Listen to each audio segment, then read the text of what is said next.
select the answer figure that fits in the blank space in the given problem figure. ఇక్కడ మనకు 8 problem figures ఇచ్చారు, 2 lines 3 లైన్స్లో ఇచ్చారు. దాంట్లో లాస్ట్ 9th వన్ వచ్చి బ్లాంక్లో ఉంది. ఈ బ్లాంక్లో వచ్చి ఈ 4 ప్రాబ్లం ఫిగర్స్లో ఈ యొక్క ఫిగర్స్లో నుంచి ఏది కరెక్ట్గా సూటబుల్ అవుతుంది మనం సెలెక్ట్ చేయాలి. ఏ విధంగా సెలెక్ట్ చేస్తామనంటే చూడండి, ఇక్కడ మనకు ఫస్ట్ లైన్ తీసుకుంటే 4 హార్న్స్ ఉన్నాయి, ఇక్కడ 3 హార్న్స్ ఉన్నాయి, ఇక్కడ 2 హార్న్స్ ఉన్నాయి. అలాగే రెండో దాంట్లో 3, 2, 4 హార్న్స్ ఉన్నాయి. కానీ ఇక్కడ మాత్రం 2, 4 ఉన్నది, కానీ 3 హార్న్స్ ఉండే ఫిగర్ ఇక్కడ రావాలి. కాబట్టి ఇక్కడ మనకు 3 హార్న్స్ ఉండే ఫిగర్ ఏమవుతుంది అంటే ఏ అవుతుంది. కాబట్టి మన ఆన్సర్ ఏ ఎక్కడుంది అంటే సిలో ఉంది. కాబట్టి C is the correct option. Select the option that is related to the third figure in the same way as the second figure related to the first figure. ఈ ఫస్ట్ ఫిగర్కి సెకండ్ ఫిగర్ ఏ విధంగా relate అయ్యిందో ఈ యొక్క third ఫిగర్కి fourth figure ఏ విధంగా relate అవుతుందో అలాంటి ఫిగర్ని select చేయండి అన్నారు. కాబట్టి ఇక్కడ మనకు ఫిగర్స్ ఏమవుతున్నాయి మనకు పెద్దగా అవసరం లేదు. కానీ ఇవి రెండు మనకు ఈ యొక్క షేడెడ్ పార్ట్లో ఉన్నాయి, అంటే వైట్లో ఉన్నాయి, వైట్ కలర్లో ఉన్నాయి. ఇదొకటి మాత్రం బ్లాక్ కంప్లీట్ షేడెడ్ పార్ట్గా ఉంది. కాబట్టి 4 ఫిగర్స్లో మనకు షేడెడ్ పార్ట్ ఉండేది ఏమిటి అని అంటే బి ఆప్షన్ మాత్రమే ఈ యొక్క బ్లాక్ షేడెడ్లో ఉన్నది. కాబట్టి మన ఆన్సర్ వచ్చి బి. B is the correct answer. The interest earned on rupees 1600 at the rate of 5% simple interest per annum for 6 years. 6 సంవత్సరాలకి 1600 రూపాయల మీద 5% సింపుల్ ఇంట్రెస్ట్ ప్రకారం వడ్డీ ఎంత అని అడిగారు. మనం వడ్డీ కావాలంటే డైరెక్ట్గా ఫార్ములా అప్లై చేసుకోవచ్చు. మనం I = PTR/100 సింపుల్ ఫార్ములా. కాబట్టి మనం ఈ ఫార్ములా అప్లై చేస్తే మనకు డైరెక్ట్గానే వడ్డీ వస్తుంది. కాబట్టి ప్రిన్సిపల్ ఎంత 1600 rupees, time period 6, rate of interest వచ్చి 5% అని అంటే 5 తీసుకోవాలా బై 100. 0 క్యాన్సిల్. కాబట్టి 5 6 30, 30 16 480 రూపాయలు. C option is the correct one. ఇంకేదైనా సింపుల్ ఇంట్రెస్ట్లో ఇంకేమైనా ప్రాబ్లమ్స్ కానీ ఇస్తే ఈ ఒక్క ఫార్ములా చేసుకుంటే మనము ఉపయోగపడకపోవచ్చు. అప్పుడు వేరే మెథడ్స్ మనం అప్లై చేసుకుంటూ వస్తాం. Select the related word pair from the following options. ఇక్కడ ఒక వర్డ్ పేరు 2 ఇచ్చాడు, దానికి సంబంధించి ఇంకొక వర్డ్ పేరు కూడా ఇక్కడ వస్తుంది. ఆ వర్డ్ పేరు ఈ 4 పేజ్లోంచి ఏది కరెక్ట్గా సరిపోతుంది అనేది మనం సెలెక్ట్ చేసుకోవాలా. ఇక్కడ గూస్ అండ్ గీస్ ఇచ్చాడు వాటి యొక్క పదాలు. ఫస్ట్ టైం ఏమో గూసు, సెకండ్ పదం వచ్చి గీసు. గూస్ అని అంటే బాతు అని అర్థం, గీస్ అని అంటే బాతులు. అంటే ఫస్ట్ ఫిగర్ సింగులర్లో ఉంది అండ్ సెకండ్ టర్మ్ వచ్చి ప్లోరల్లో ఉన్నది. కాబట్టి ఇచ్చిన పదాలు ఏ విధంగా ఉండాలంటే ఫస్ట్ టర్మ్ సింగులర్గా ఉండి సెకండ్ టర్మ్ ప్లోరల్గా ఉండేటువంటి పేరు మనం సెలెక్ట్ చేసుకోవాలి. కాబట్టి ఇక్కడ సాక్స్, సాక్. కాబట్టి ఇవి రెండు ఏమవుతాయి ప్లోరల్, సింగులర్. అందువల్ల ఇక్కడ సింగులర్ ప్లోరల్గా రావాలి. కాబట్టి ఇది కాదు. అలాగే షర్ట్స్, షర్టు ఇది కూడా కాదు. జాకెట్, జాకెట్ సింగులర్ ఇది కూడా కాదు. కానీ ప్యాంటు, ప్యాంట్స్ కాబట్టి ఇది సింగులర్, ఇది ప్లోరల్. మన ఆన్సర్ వచ్చి డి అవుతుంది. Which are the following is true. వీటిలో ఏది ట్రూ అవుతుంది కనుక్కోవాలి. 29/6 గ్రేటర్ దెన్ 43/12. అలాగే ఈక్వల్ అని ఇచ్చాడు, లెస్ దెన్ అని ఇచ్చాడు. ఇవి రెండు ఈ మూడిట్లో నెంబర్స్ సేమ్గా ఉన్నాయి. లెఫ్ట్ నెంబరు, రైట్ నెంబరు మూడిట్లో ఆ 2 నెంబర్లు లెఫ్ట్ రైట్ సేమ్గా ఉన్నాయి. ఒకటేమో గ్రేటర్ దెన్, ఒకటి లెస్ దెన్, ఒకటి ఈక్వల్ అని ఇచ్చాడు. ఆ మూడిట్లో ఒకటి కానీ ట్రూ అయితే మిగిలిన 2 ఆటోమేటిక్గా రాంగ్ అయిపోతాయి. అందువల్ల మనం ఆ యొక్క వాల్యూస్ ఫస్ట్ ఆఫ్ ఆల్ కనుక్కుంటాము. 29/6 గ్రేటర్ దెన్ 43/12 అని ఇచ్చాడు. డెసిమల్గా మార్చుకోండి, లేదు అని అంటే మిక్స్డ్ ఫ్రాక్షన్ కానీ మార్చుకోండి. డెసిమల్ మారిస్తే ఏమవుతుంది 6 4 24 పోతే 5 0 వస్తుంది. 6 8 అప్రాక్సిమేట్గా. ఇది గ్రేటర్ దెన్ 12 మూళ్ళు 36, 70.6. కాబట్టి దీని డెసిమల్ వాల్యూ 4.8, దీని డెసిమల్ వాల్యూ 3.6. కాబట్టి మన ఆప్షన్ ప్రకారం మన దీని ప్రకారం నెంబర్ సిస్టమ్ ప్రకారం 4.8 3.6 కన్నా ఎక్కువగానే ఉంది. అందువల్ల ఇది కరెక్ట్. కాబట్టి ఇచ్చాది ఫాలోయింగ్ ఈస్ 2 అన్నాడు. 4 ఒకటి కరెక్ట్ అయింది, కానీ మన ఆన్సర్ మాత్రం అదే కరెక్ట్ కదా, మిగిలిన వాటికి ఆన్సర్ ఉండకపోవచ్చు అని మనం వదిలేయకూడదు. మిగిలిన వాటిలో కూడా కొన్ని కరెక్ట్ కూడా కావచ్చు ఒక్కోసారి, అందువల్ల మిగిలిన కూడా చెక్ చేయాలి. ఇప్పుడు లెఫ్ట్ 1 రైట్ 1, ఇక్కడ లెఫ్ట్ 1 రైట్ 1 లెఫ్ట్ 1 రైట్ 1 సేమ్గా ఉన్నాయి, కానీ ఒకటి గ్రేటర్ దెన్, ఒకటి లెస్ దెన్, ఒకటి ఈక్వల్ టు ఉన్నాయి. కాబట్టి A greater than B, A less than B, A equal to B, ఇవి నేచురల్, ఇవి వచ్చి రియల్ నెంబర్స్ కానీ అయితే ఈ 3 కండిషన్లో ఏదో ఒకటి మాత్రమే కరెక్ట్ అవుతుంది, మిగిలిన 2 రాంగ్ అవుతాయి. మనకు ఇక్కడ ఫస్ట్ 1 గ్రేటర్ దెన్ ఇచ్చాడు కాబట్టి ఇది రాంగ్ అవుతుంది, ఇది కూడా రాంగ్ అవుతుంది. ఆ తర్వాత ఇది చెక్ చేయండి. 29/6 అంటే ఎంత? 4.8 ఈజ్ ఈక్వల్ టు 53/12, 12 4 48 పాయింట్, ఇక్కడ మనకు 48 పోతే 5 5 0 మళ్ళీ 12 4 అని వస్తుంది. ఇదే 4.8, ఇది 4.4 అని వచ్చింది. ఇవి 2 సమానం కాదు, అందువల్ల ఇది కూడా రాంగ్. కాబట్టి మన ఆప్షన్ వచ్చి ఏ మాత్రమే. Next one, consider the given statements and decide which are the given assumptions is are implicit in the statement. ఒక స్టేట్మెంట్ ఇచ్చాడు, దాని కింద 2 అజంప్షన్స్ ఇచ్చాడు. ఈ అజంప్షన్స్లో ఆ స్టేట్మెంట్ని బట్టి ఏది కరెక్ట్, ఏది కరెక్ట్ కాదు, లేదా ఏది మనం ఊహించుకోవచ్చు కరెక్ట్ అవుతుందని, అలాగే ఏది కరెక్ట్ కాదని ఊహించుకోవచ్చు. కాబట్టి అజంప్షన్ అంటే ఊహలు అన్నమాట. ఒక స్టేట్మెంట్ ఇచ్చి దాని నుంచి మనం ఏ విధంగా ఊహించుకోవచ్చు, ఆ ఊహల్లో ఏది కరెక్ట్ ఊహ, ఏది కరెక్ట్ ఊహ కాదు అనేది మనం ఇప్పుడు డిసైడ్ చేయాలి. టీచర్స్ మస్ట్ అటెండ్ వర్క్షాప్ అని స్టేట్మెంట్ ఇచ్చాడు. టీచర్స్కి కానీ ఎవరి ఎంప్లాయీస్కి కానీ అప్పుడప్పుడు వర్క్షాప్ జరుగుతూ ఉంటాయి. ఎందుకోసం వర్క్షాప్ జరుగుతూ ఉంటాయి? వాళ్ళ యొక్క నైపుణ్యం ఇంక్రీజ్ చేసుకోవడం కోసంగా, వాళ్ళ యొక్క టెక్నిక్ కానీ వాళ్ళ యొక్క నాలెడ్జ్ కానీ ఇంక్రీజ్ చేసుకోవడం కోసంగా అప్పుడప్పుడు వర్క్షాప్ జరుగుతూ ఉంటాయి.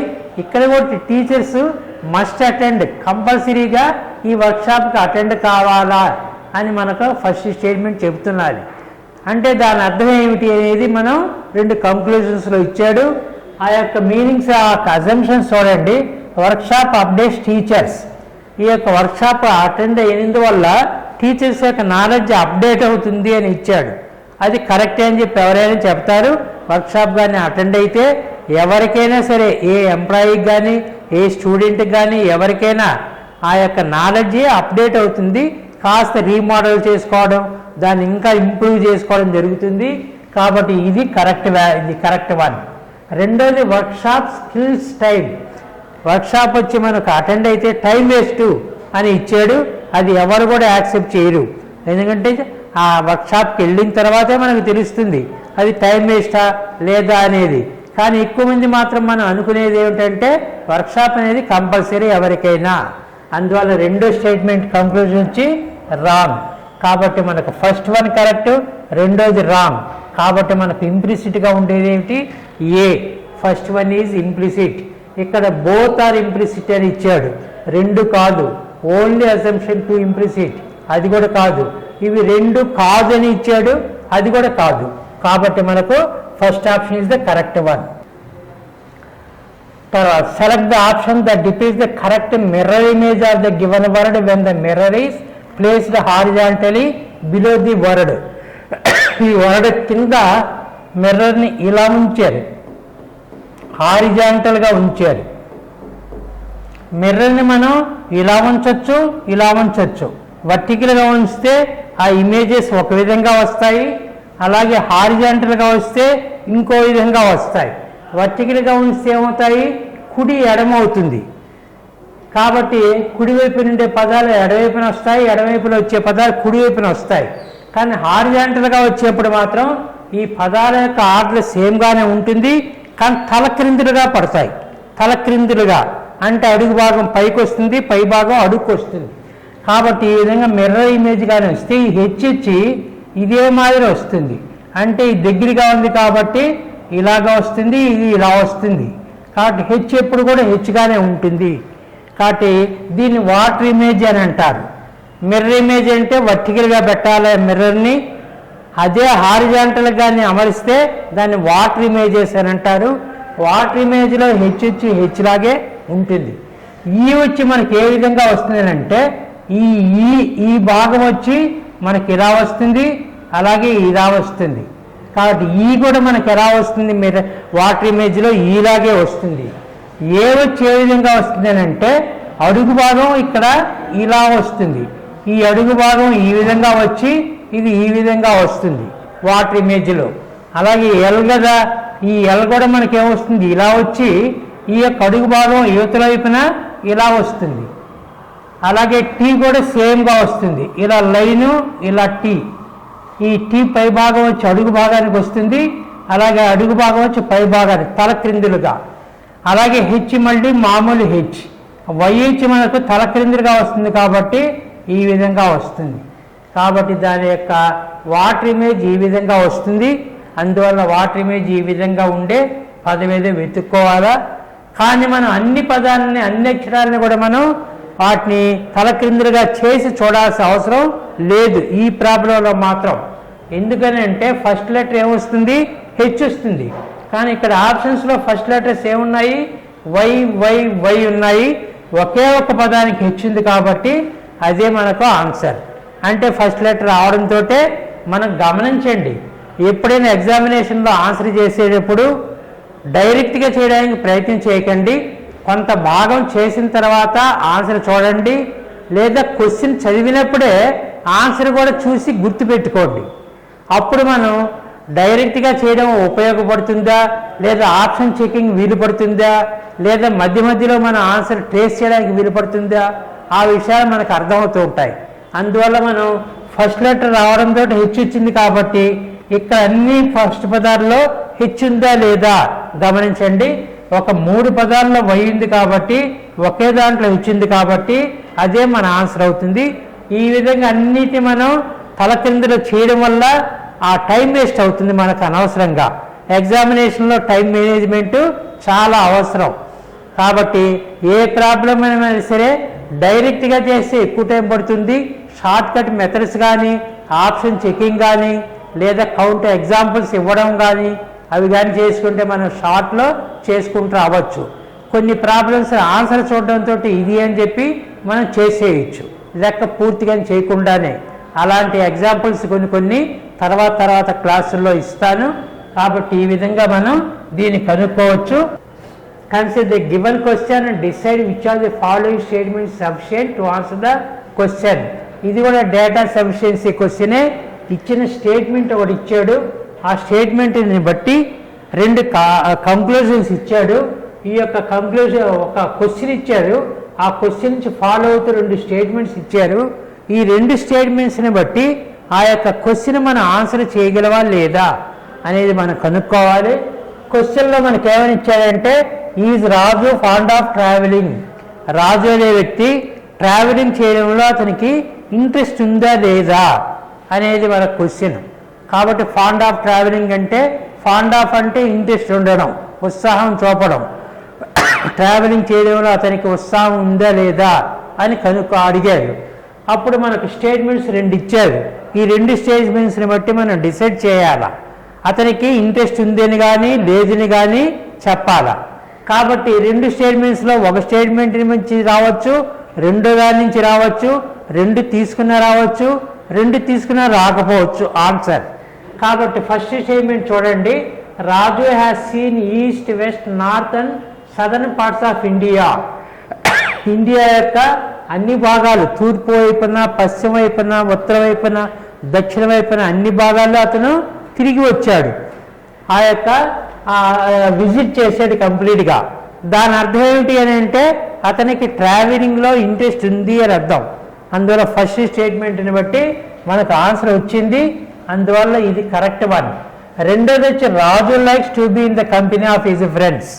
రాజు వచ్చి తన యొక్క ఫ్రెండ్స్ యొక్క కంపెనీలో ఉండడానికి ఇంట్రెస్ట్ ఉంది అని ఇచ్చాడు.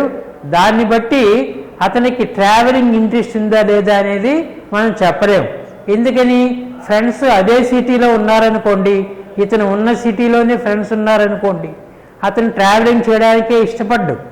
అందువల్ల ఆ రెండో స్టేట్మెంట్ని బట్టి మనం అతనికి ట్రావెలింగ్లో ఇంట్రెస్ట్ ఉంది అన్న విషయం తెలియదు. అందువల్ల రెండోది చెప్పలేము. కాబట్టి first one correct, second one wrong.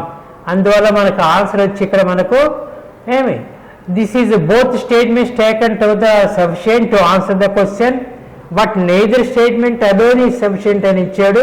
Both statement రెండు తీసుకుంటే కానీ సమాధానం రాదని ఇచ్చాడు. కానీ ఇక్కడ మాత్రం మనకు ఫస్ట్ తీసుకుంటే చాలు.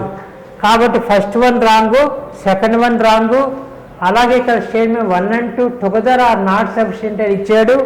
అండ్ లాస్ట్ వన్ వచ్చి స్టేట్మెంట్ అలోన్ ఈజ్ సఫిషియెంట్.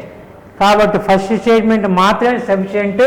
అందువల్ల D option is the correct one.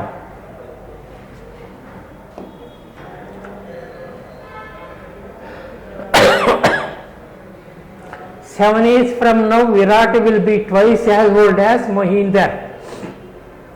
5 years ago, Mahinder's age was 1 year less than 2/5 of Virat's age. What is Virat's present age? క్వశ్చన్లో మనకి ఏమని ఇచ్చాడంటే 7 years from now, ఇప్పటి నుంచి 7 సంవత్సరాల తర్వాత Virat will be twice as old as Mahinder. Mahindra యొక్క వయసుకి అప్పుడు అంటే 7 సంవత్సరాల తర్వాత మహీంద్ర వయసు ఎంత ఉంటుందో అప్పుడు విరాట్ వయసు వచ్చి డబల్గా ఉంటుంది అని ఇచ్చాడు. ట్వైస్ మహీందర్ వయసు కన్నా. తర్వాత 5 years ago 5 సంవత్సరాల క్రిందట Mahinder's age was 1 year less than 2/5 of Virat's age. 5 సంవత్సరాల కిందట తీసుకుంటే విరాట్ ఏజ్ ఎంత ఉండేది, మహీందర్ ఏజ్ ఎంత ఉండేది అది కానీ చెక్ చేస్తే మహేంద్ర యొక్క ఏజ్ వచ్చి విరాట్ ఏజ్లో 2/5 భాగం కన్నా 8 సంవత్సరాలు 1 year లెస్, 1 సంవత్సరం తక్కువగా ఉంటుంది అని ఇచ్చాడు. కాబట్టి దీన్ని సాల్వ్ చేయడానికి ఆల్జిబ్రికల్గా సాల్వ్ చేయాలా, ఎక్స్లు వేసుకొని సాల్వ్ చేయాలా, కొద్దిగా టైం తీసుకుంటుంది. అందువల్ల option checking better. Option checking చూడండి. ఫస్ట్ వన్ వచ్చి 53 విరాట్ ఏజే మనకు కావాలా. క్వశ్చన్లో మనకు విరాట్ ప్రజెంట్ ఏజ్ ఎంత అని ఇచ్చాడు. విరాట్ ప్రజెంట్ ఏజ్ 53 అనుకోండి. 7 years from now ఉన్నారు కాబట్టి 7 సంవత్సరాలు కలపండి 60. అప్పుడు మనకేమవుతుంది twice as old as Mahinder. Mahinder వయసు ఎంత ఉంటుంది అప్పుడు 30 ఉంటుంది. ఇతని ఏజీ మహీంద్ర ఏజ్కి డబల్గా ఉంటుంది. అందువల్ల ఇతను 60 అయితే ఇతను 30. అది ఎప్పుడు మనకు 7 years తర్వాత. కానీ ప్రస్తుతం కావాలంటే ఏం చేస్తాము, తీసివేస్తాం. 30 సంవత్సరాల నుంచి 7 తీసివేస్తే మనకేమవుతుంది 23. ప్రస్తుతం మహేంద్ర ఏజీ 23 సంవత్సరాలు, విరాట్ ఏజీ 53. 7 సంవత్సరాల తర్వాత 60 అవుతుంది, 7 సంవత్సరాల తర్వాత 30 అవుతుంది. 60, 30 వాళ్ళ ప్రస్తుత వయసులో 7 సంవత్సరాల తర్వాత ఈ ఏజ్లు ఉంటాయి. ప్రస్తుతం ఈ ఏజ్లు. ఇప్పుడు మనకి ఏమని ఇచ్చాడంటే 5 years ago అన్నాడు. ఈ ఏజెస్ తీసుకోండి 53, 23. 5 years ago ఏమవుతుందో కట్టండి. తీసివేస్తే ఎంత అవుతుంది 53, 48. 5 years తీసివేయండి 18.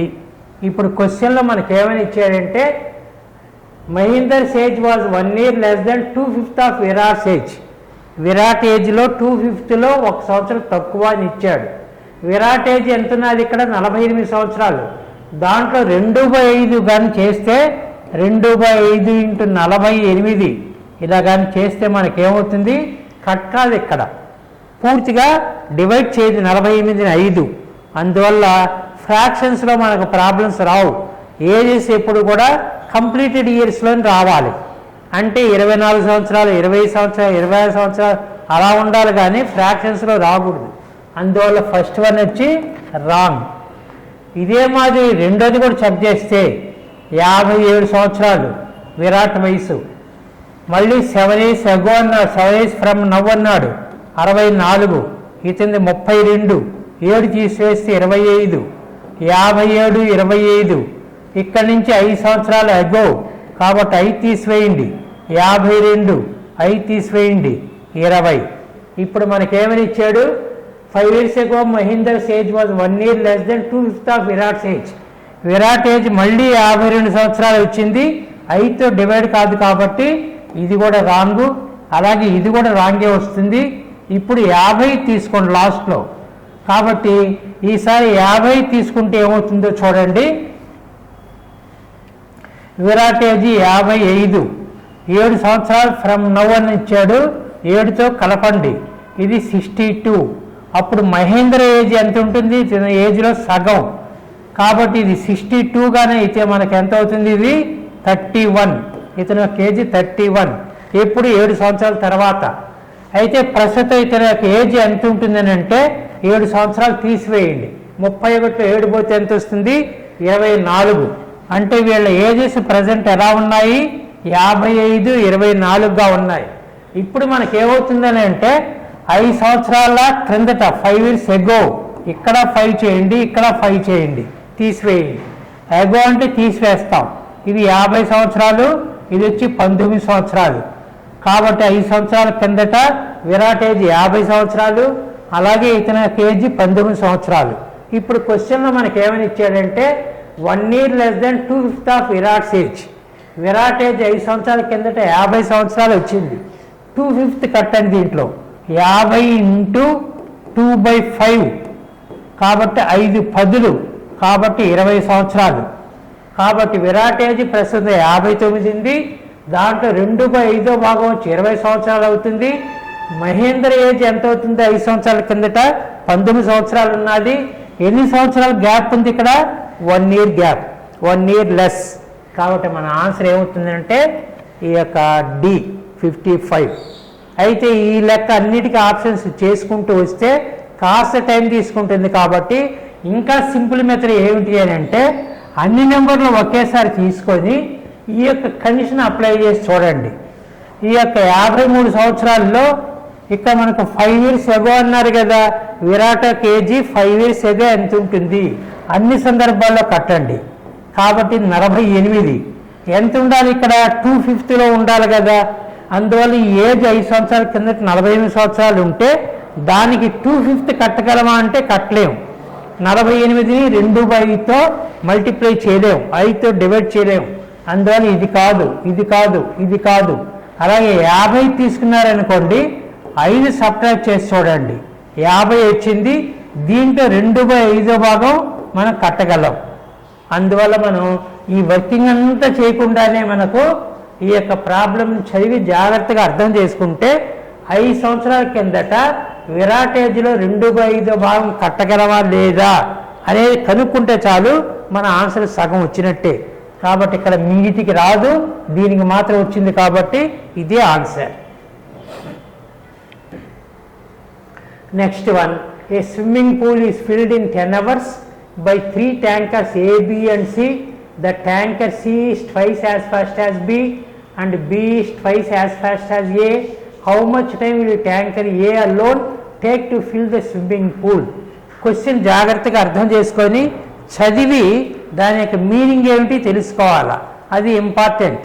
చాలామంది స్టూడెంట్స్ ఇంగ్లీష్ మీడియంలో క్వశ్చన్ కానీ ఇచ్చిన, తెలుగు మీడియంలో ఇచ్చిన, దాన్ని అర్థం చేసుకోవడంలో ప్రాబ్లం క్రియేట్ అవుతూ ఉంటుంది. అందువల్ల క్వశ్చన్ జాగ్రత్తగా చదువుకోవాలా. స్విమ్మింగ్ పూల్ దాన్ని ఏబిసి అనే 3 ట్యాంకర్స్ నింపుతాయి. మొత్తం నింపడానికి ఎంత టైం పడుతుంది అంటే 10 hours పడుతున్నది. ఈ 3 కలిపి నింపడానికి 10 hours పడుతున్నది. అయితే ఈ 3 ట్యాంకర్స్ మధ్య ఒక రిలేషన్ ఇచ్చాడు. ఆ రిలేషన్ ఏమిటి అని అంటే C is twice as fast as B. కాబట్టి సి వచ్చి బి కన్నా ట్వైస్, డబల్ ద వర్క్ చేస్తుంది. అంటే సపోజ్ ఇది 4 లీటర్లు నింపింది అనుకోండి, ఇది 8 liters నింపుతుంది. ఆ విధంగా ఫాస్ట్ అని అంటే ఎక్కువ భాగం నింపడం. అందువల్ల 4 అయితే 8 నింపుతుంది, 1గానైతే ఇది ఎంత నింపుతుంది? 2 లీటర్లు నింపుతుంది. ఆ విధంగా మనం అర్థం చేసుకోవాలా. ఇప్పుడు మనకు ఆ రిలేషన్ ఎవరి నుంచి మనం స్టార్ట్ చేయొచ్చో చూడండి. B is twice as fast as A అని ఇచ్చాడు. లాస్ట్లో ఎవరిని కంపేర్ చేశారో వాళ్ళని మొట్టమొదటి స్టాండర్డ్గా తీసుకోండి. కాబట్టి ఏని 1 లీటర్ నింపుతారు అని అనుకోండి. ఫస్ట్ ట్యాంకర్ వచ్చి 1 గంటలో నింపుతుంది అనుకోండి, 1 లీటర్ నింపుతుంది అనుకోండి, కెపాసిటీ అన్నమాట ఇది. అలాగే బి వచ్చి ఏమని ఇచ్చాడంటే the tanker C is twice as fast as B is twice as fast as A. కాబట్టి బి వచ్చి ఏమవుతుంది 2 లీటర్స్ నింపుతుంది. అలాగే సి వచ్చి ఏమవుతుంది 4 లీటర్స్ నింపుతుంది.